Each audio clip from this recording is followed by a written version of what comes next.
on se retrouve pour une petite vidéo un peu récapitulative parce que dans le passé j'avais déjà fait une vidéo un petit peu sur la trousse de soins des furets, etc. Et je sais pas, je pense que beaucoup sont un peu passés à côté et je voulais refaire une petite vidéo sur comment faire un check-up à son furet, un check-up de santé on va dire, sachant que je préfère vous le dire tout de suite. Bien sûr, je ne suis pas vétérinaire, je suppose que la plupart d'entre vous ne le sont pas non plus. Donc quand un furet ne va pas bien, quand on a des doutes, on consulte le vétérinaire. On ne se substitue pas au vétérinaire, c'est vraiment la base. Tiens, vas-y toi loulou. Donc, maintenant que je vous ai dit ça, on va pouvoir un petit peu en papoter. Donc déjà, ce que vous pouvez faire, c'est vraiment quotidien, tous les jours, quand vous voyez votre furet, vous allez forcément regarder s'il a mangé.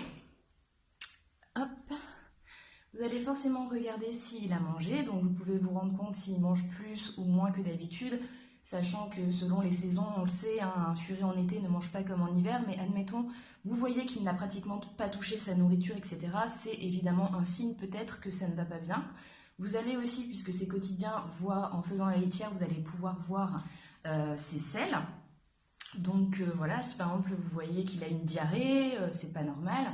Ou si au contraire, alors que vous êtes habitué, on va dire, en faisant sa litière, à avoir une telle quantité de sel, et que là, il n'y a rien eu, il n'y a pas eu ou très peu de sel, ça peut être aussi un signe de blocage, par exemple d'une occlusion, ou en tout cas de constipation, enfin en tout cas quelque chose qui n'est pas naturel. Donc ça, comme vous pouvez le voir, c'est quelque chose que vous allez pouvoir vérifier tous les jours, simplement en vous occupant de votre furet. Et donc voilà, si vraiment vous avez un doute, vous pouvez déjà, rien qu'avec ça, appeler le vétérinaire et puis aller voir ce qui se passe.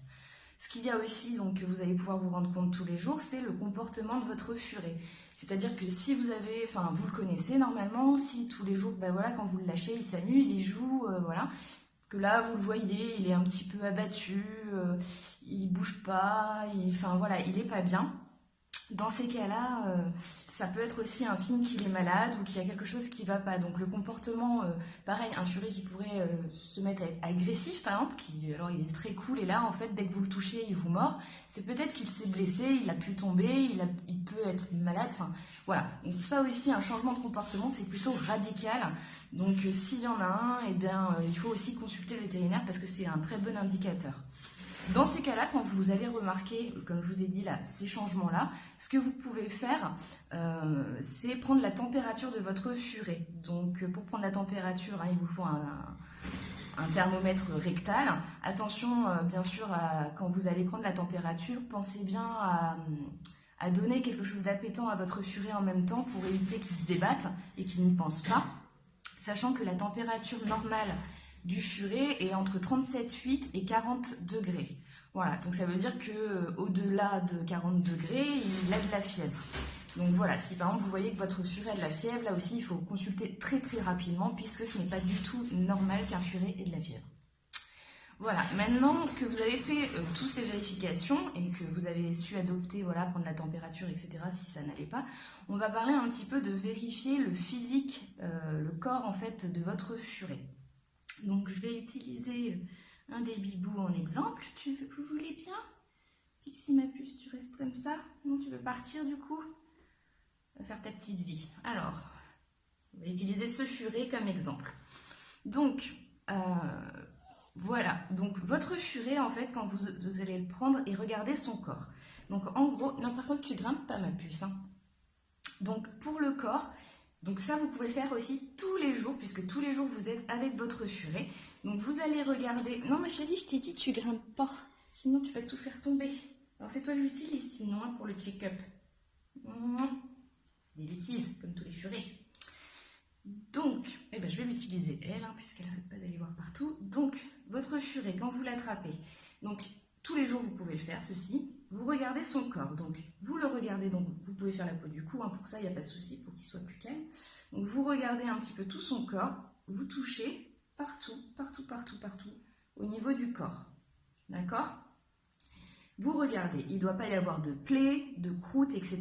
Ça vous permet déjà de regarder ça à travers son pelage, etc. Vous le regardez bien partout.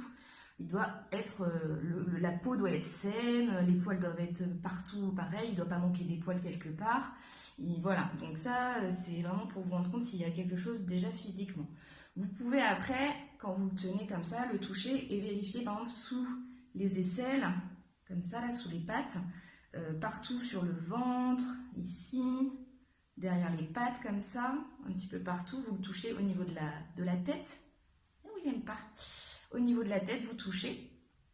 Et en fait, vous pouvez voir comme ça si par exemple il y aurait des grosseurs, par exemple, sous la peau. Vous voyez comme pas des tumeurs, mais je sais pas, enfin des grosseurs en tout cas. Donc en cas déjà de ça, et ben voilà, vous savez qu'il vaut mieux consulter, c'est pas du tout normal, votre furet ne doit pas avoir des grosseurs, etc. Donc une fois que vous avez fait ça, vous pouvez aussi regarder le ventre. Donc le ventre de votre furet, il doit être souple et indolore. Donc s'il a un ventre un peu gros et un petit peu dur, c'est pas normal. Le furet, vraiment, ça doit être très très souple, son ventre, vous voyez, quand on touche. Voilà, très mou, très très mou.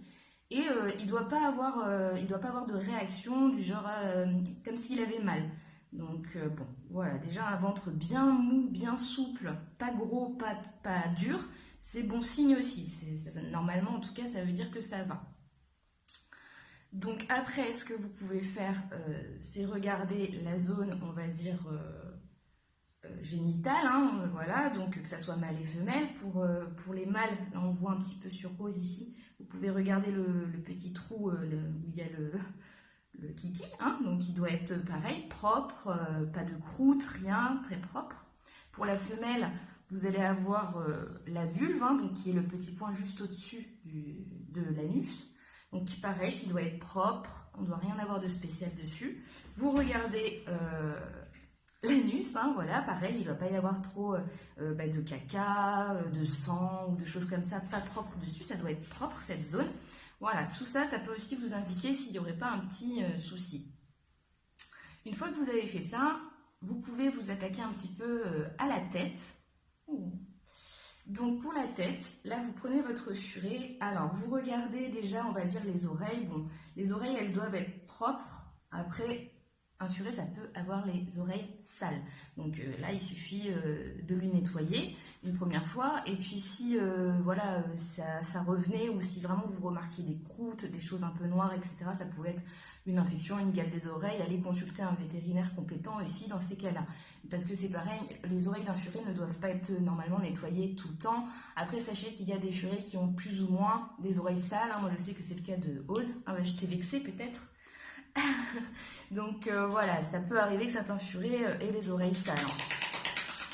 Et oui, ça gratte, c'est la mue. Donc après, en fait, les oreilles, voilà, hein, ça doit être à peu près sain. Vous pouvez regarder donc les yeux. Les yeux doivent être propres, ils ne doivent pas être coulants, il ne doit pas y avoir de croûte autour des yeux, ça doit être une zone propre. Ça, c'est assez facile à voir si son furet vraiment a les yeux un peu qui coulent, etc. C'est pas normal. Vous regardez le nez. Donc le nez, pareil, ça ne doit pas couler hein, au niveau du nez, il doit être propre. Il doit être ni trop chaud, ni trop froid. Enfin, il est quand même toujours un petit peu frais, le nez, normalement. Et surtout, il ne doit pas être non plus complètement sec, je crois, parce que moi, ils ont toujours les truffes un tout petit peu humides. Donc voilà, le nez, pareil, hein, il doit être comme d'habitude, c'est-à-dire si vous voyez un nez qui coule ou qu'il y a des croûtes autour, c'est pas du tout bon, il faut aller voir le vétérinaire. Et puis là après, en fait, on attaque la partie, moi je trouve qu'il m'a beaucoup sauvée, parce que voilà, comme je vous disais, je regardais tous les jours, et c'est comme ça que je me suis rendu compte de problèmes, notamment, vous le savez, sur Pixie, et de Ose aussi, de tartre, de problèmes de dents, etc. Donc c'est la gueule. Donc quand vous regardez la gueule, vous le tenez par la peau du cou, là c'est obligatoire, hein, sinon ça va être vraiment compliqué. Et vous regardez, voilà, vous soulevez le côté comme ça. Voilà, hop, vous soulevez et vous regardez. Donc quand vous regardez comme ça, ce que vous regardez tout de suite, c'est les gencives. Les gencives du furet, elles ne doivent pas être rouges. Si elles sont rouges, c'est qu'il y a une inflammation. Moi c'était le cas sur Ose, qui avait du tartre, elles étaient rouges. Donc ça c'est pas bon du tout, c'est qu'il y a une gingivite, une inflammation, donc il faut consulter, c'est pas bon. Elles ne doivent pas être non plus toutes blanches, hein, elles doivent être rosé clair. Voilà, rosé clair, c'est que ça va. Vous regardez après ensuite, par exemple, les dents, donc les dents du furet. Donc s'il y a un dépôt sur la dent, qu'elle n'est pas nette, blanche, etc., c'est du tartre. Donc là aussi, selon l'alimentation, selon s'il y a un problème, voilà, il faudra de toute façon aller voir le vétérinaire pour lui montrer et il dira si oui ou non il faut faire un détartrage sur votre furet. Ce qui a été le cas moi sur Ose, je sais pas. Ose, tu veux pas venir? Tu viens la voir? Il en a rien à foutre. Il est parti se coucher, Ose. mais j'aurais bien voulu vous montrer parce que Oz, du coup, voilà, il était vraiment rouge avec un gros dépôt et là maintenant c'est vraiment, depuis qu'il s'est fait détartrer, ben voilà, les dents sont toutes blanches, etc.